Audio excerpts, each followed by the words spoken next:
सुनिए काव्य ग्रंथ, मंत्र, श्लोक, स्तोत्र, भजन एवं धर्म के साथ जुड़ी कथाएं। भक्ति से आत्मशक्ति। आज मैं श्रीमद् भागवत महापुराण के प्रथम खंड के पंचम स्कंद के अथ एकोनविंशोऽध्याय हिंदी में का के रूप में आरंभ करता हूँ।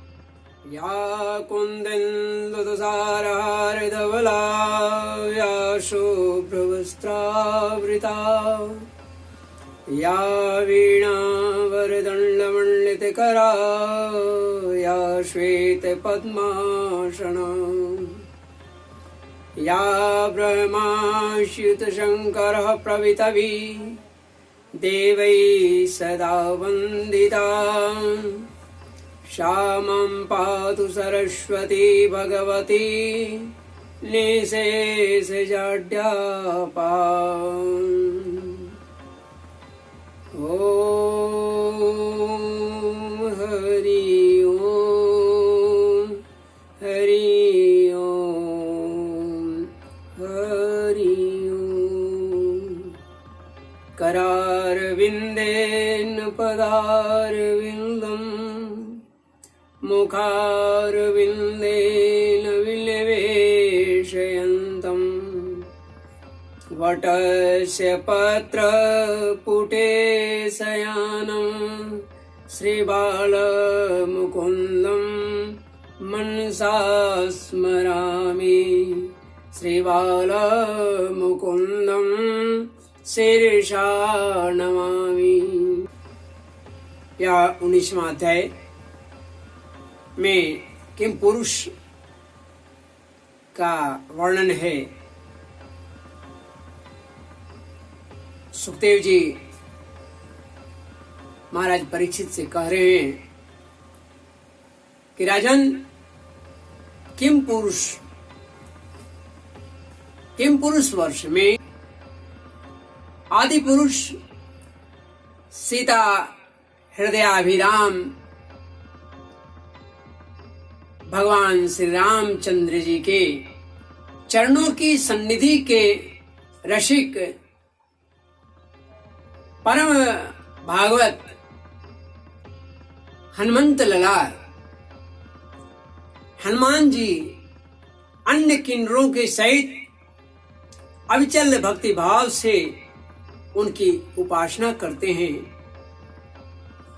वहां अन्य गंधर्वों के सहित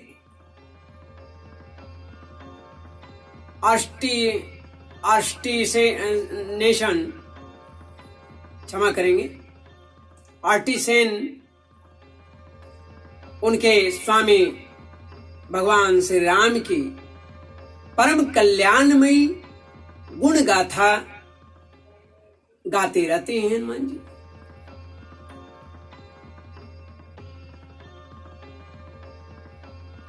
श्री हनुमान जी उनसे सुनते हैं और स्वयं भी इस मंत्र का जप करते हुए इस प्रकार उनकी स्तुति करते हैं। मैं भी भगवान श्री राम की शायद हनुमंत लला को इन कथाओं में सम्मिलित करना चाहता हूँ। ऐसे तो कथा आरंभ होने से पूर्व ही हनुमंत लला उपस्थित होते हैं, फिर भी मैं उन्हें सादर आमंत्रित करता हूँ। हे हनुमान दया के निदान सुजान, सुनिए बिनती एक मोरी। श्री रघुनंदन के प्रिय भक्त, कृपा कर देखाऊं तुम मोरी। श्रीमद् भागवत चरित्र चाहो कछु भाकन, कीजय सहाय कृपा निधि मोरी। श्री राम चरित्र चाहो कछु भाकन, कीजय सहाय कृपा निधि मोरी। अवदास निराश पुकार करे, करुणा करी आवाहूं तुवर जोरी।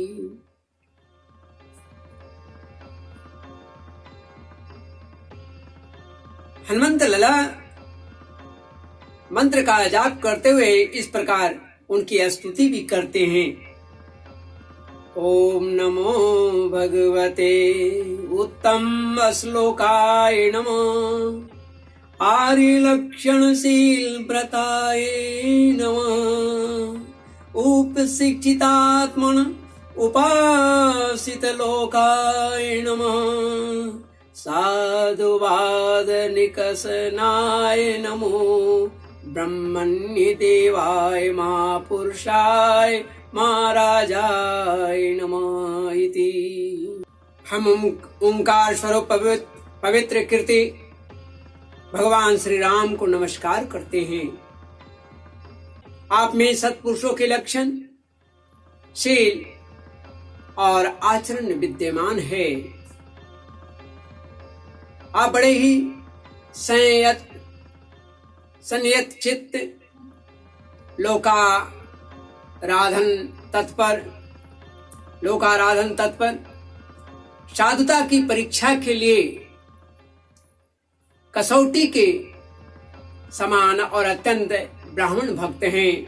ऐसे महापुरुष महाराज राम को हमारा पुनः पुनः प्रणाम है। भगवान, आप विशुद्ध बोध स्वरूप अद्वितीय अपने स्वरूप के प्रकाश से गुणों के कार्य रूप जागृतादि संपूर्ण अवस्थाओं का निराश करने वाले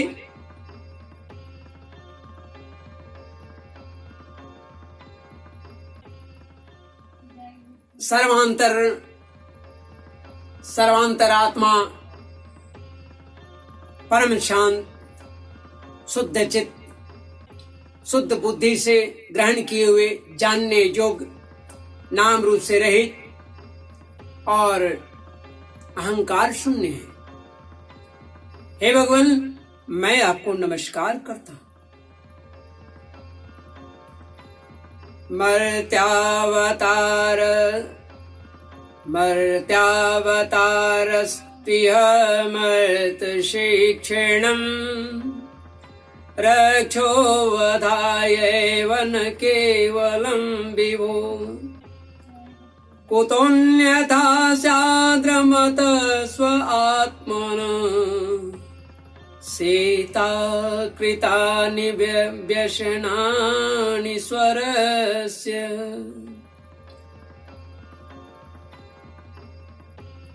प्रभु, मैं आपका मनुष्य अवतार केवल राक्षसों के वध के लिए ही नहीं है।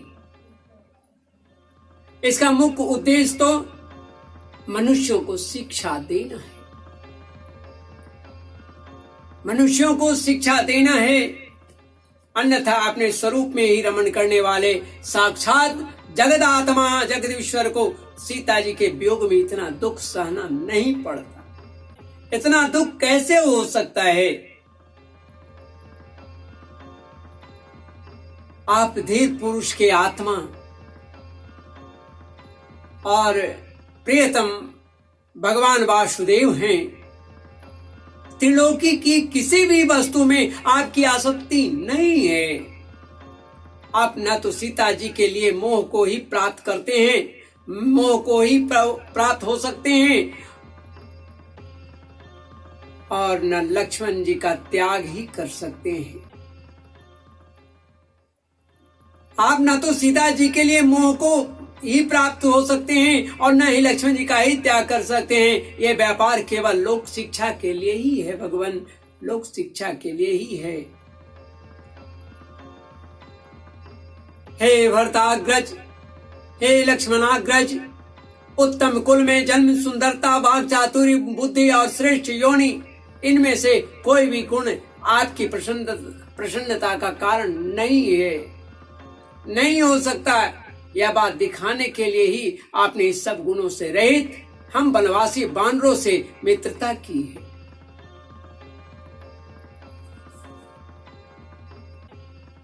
देवता, असुर, बानर, भालू अथवा मनुष्य कोई भी हो, उसे सब प्रकार से श्री राम स्वरूप आपका ही भजन करना चाहिए, क्योंकि आप नर रूप में साक्षात श्री हरि हैं, साक्षात श्री हरि ही हैं और थोड़े किए को भी बहुत मानते हैं, बहुत अधिक मानते हैं। आप जैसे भक्त वत्सल, आप जैसे आश्रित वत्सल कि जब स्वयं दिव्य धाम को सिधारे थे, आप ऐसे श्री आश्रित वत्सल हैं कि जब स्वयं दिव्य धाम को जब पधारे थे, सिधारे थे, तब समस्त उत्तर कोसल वासियों को भी अपने साथ ले गए थे। सबकी प्रार्थना पर आपने उन सभी को साथ ले गए। भारतवर्ष में भी भगवान दयावश नर नारायण रूप धारण करके संयमशील पुरुषों पर अनुग्रह करने के लिए अव्यक्त रूप से कल्प वृक्ष के अंत तक तप करते हैं, रहते हैं। उनकी यह तपस्या ऐसी है जिसे धर्म, ज्ञान, वैराग्य, ऐश्वर्य, शांति और उपरति की उत्तरोत्तर वृद्धि होकर अंत में आत्म स्वरूप की उपलब्धि हो सकती है।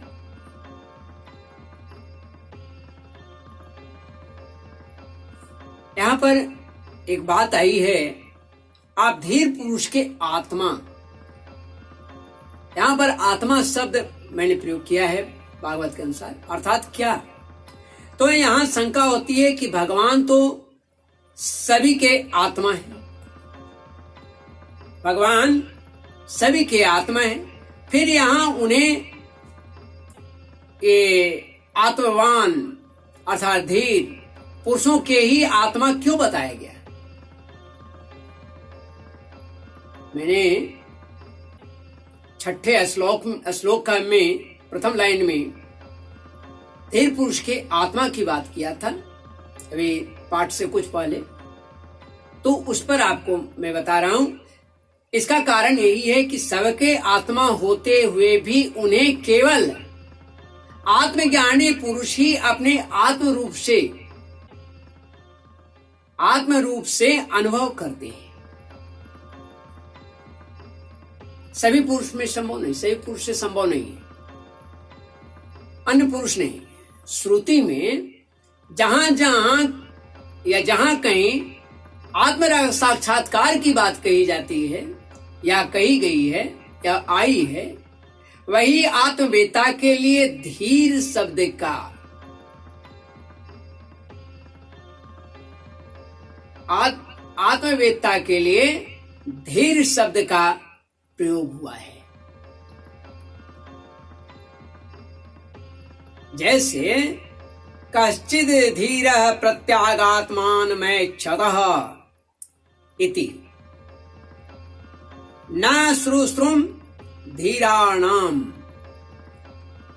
इत्यादि, इस तरह के जो शब्द आए हैं श्रुति आदि में, तो यहां भी भगवान को आत्मवान और धीर पुरुष का आत्मा बताया गया है। एक बार जब श्री राम जी एकांत में एक देवदूत से बात कर रहे थे, उस समय लक्ष्मण जी पहरे पर थे और भगवान की आज्ञा थी कि यदि इस समय कोई मेरे पास आएगा, यानी मेरे कक्ष के भीतर कोई आवेगा, तो वह मेरे हाथों से मारा जाएगा या मृत्युदंड प्राप्त होगा। ऐसा उन्होंने संकल्प लिया था और बता दिया था। इतने में ही महाक्रोधी जो ऋषि दुर्वासा थे, ऋषि दुर्वासा उपस्थित हो गए, आ गए और उन्होंने कहा कि मुझे अभी और इसी समय तुरंत मिलना है। उन्होंने लक्ष्मण जी को अपने आने की सूचना देने के लिए प्रभु श्री राम को कहा, भीतर जाने को विवश कर दिया। इसे अपनी प्रतिज्ञा के अनुसार भगवान बड़े असमंजस में पड़ गए, चूंकि लक्ष्मण उनके अति प्रिय हैं और जो संकल्प है प्राण जाए पर वचन न जाए, तो ऐसी स्थिति में लक्ष्मण का त्याग भी करना अनिवार्य हो गया। अब वो करें तो क्या करें? बड़े असमंजस में थे। तब वशिष्ठ जी ने कहा कि लक्ष्मण के प्राण न लेकर, लक्ष्मण जी का प्राण न लेकर अगर त्याग कर दिया जाए तो वह भी मृत्यु के समान होता है। जो अधिक प्रिय हो और अगर उसकी वध करना पड़ जाए तो उसका दूसरा उपाय क्या है? हृदय से उसका परित्याग कर दे, फिर उससे कोई मतलब। तो वह भी एक मृत्यु के समान पीड़ा वाला ही बात होता है। तो यहां पर भी लक्ष्मण जी के साथ यही राम जी ने किया। उन्होंने, चूंकि लक्ष्मण अति प्रिय थे, इसलिए प्रभु श्री राम ने उन्हें त्याग दिया। तो अपने प्रियजन का त्याग मृत्यु दंड के समान होता है, इसी से भगवान ने उन्हें त्याग दिया। तो यहां पर आत्मा पुरुषों की आत्मा, धीर आदि सब इसीलिए प्रयोग में आया है। खैर आगे चलते हैं। तो भारतवर्ष में भी भगवान दयावश नर नारायण रूप धारण किया, धारण करके संयमशील पुरुषों पर अनुग्रह करने के लिए अव्यक्त रूप से कल्प के अंत तक तप करते रहते हैं। उनकी तपस्या ऐसी है कि जिससे धर्म, ज्ञान, वैराग, ऐश्वर्य, शांति, उपरति की उत्तरोत्तर वृद्धि करते हुए वृद्धि होकर अंत में आत्मस्वरूप की उपलब्धि हो सकती है। वहां भगवान नारद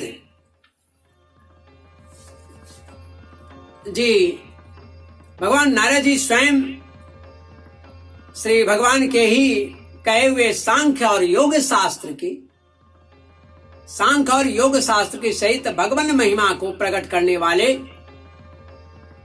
5 रात्र दर्शन का सावर्णी मुनि को उपदेश करने के लिए भारतवर्ष की वर्णाश्रम धर्मावलंबी प्रजा के सहित अत्यंत भक्ति भाव से भगवान श्री नर नारायण की उपासना करते हैं और इस मंत्र का जाप तथा स्तोत्र को गाकर उनकी स्तुति करते हैं। अब वह मंत्र है, ओम नमो भगवते उपशमशीलाय उपरतानात्मयाय